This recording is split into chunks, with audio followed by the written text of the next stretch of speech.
My dear readers, listeners, and of course friends. In an age where enlightenment and reason battle for their rightful place against the encroaching shadows of credulity and superstition, it seems that certain discussions, like a bad penny, continue to surface with an almost taunting regularity. A recent podcast, True Stories That Drive Spiritual Growth with Jordan Peterson and Bishop Robert Barron, serves as a poignant reminder of the inexhaustible capacity of the religious to, with unfaltering conviction, weave elaborate tapestries of thought that, upon closer inspection, reveal themselves to be nothing more than beautifully crafted nets designed to ensnare the unwary mind in the sticky webs of faith.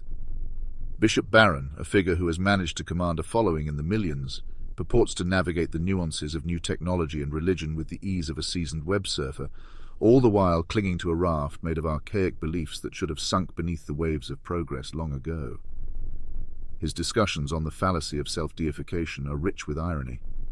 A man of cloth warning against the perils of assuming one's own divinity, whilst simultaneously professing an undying allegiance to an omnipotent Sky Father, whose divine script he claims to interpret.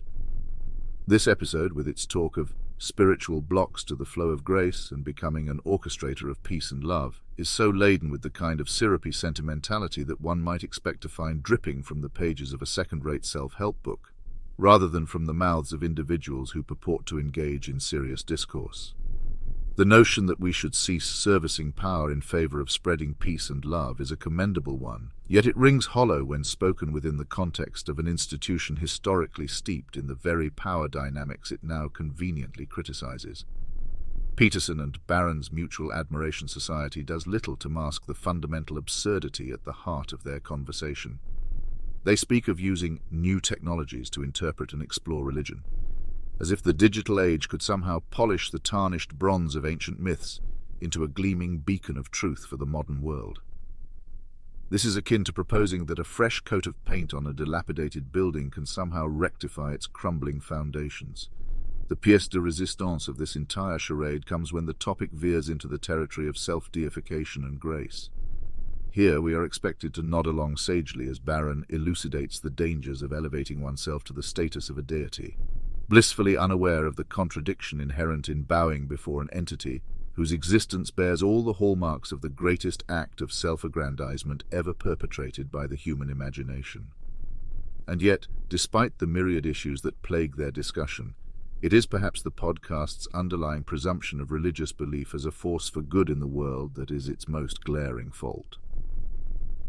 In an era where the vestiges of faith continue to foment division, suppress critical thinking, and obstruct scientific progress, one cannot help but view this episode as a stark reminder of the necessity of challenging the unfounded assertions and dangerous delusions that religion all too often seeks to propagate.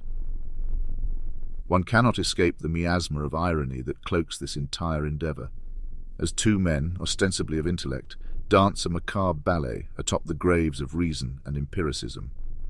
With the zeal of a medieval inquisitor, Barron extols the virtues of an archaic and mystical belief system. All the while Peterson nods with the grave solemnity of a disciple witnessing a miracle. This is not a dialogue, it is a duet of delusion, a symphony of sophistry. They peddle ancient superstitions dressed in the finery of modern jargon, selling snake oil as if it were salvation. The true tragedy, however, lies not in their own self-deception, but in the potential corruption of the minds of their audience, seeking guidance and finding instead a labyrinth designed to confuse, control, and ultimately consume. Of course, my dear readers, one is left to ponder the true purpose of such conversations. Is it to enlighten, to educate, or merely to reaffirm the comforting illusions to which so many desperately cling? For those of us who have chosen to step out of the shadow of the pulpit and into the light of reason, the answer is painfully clear.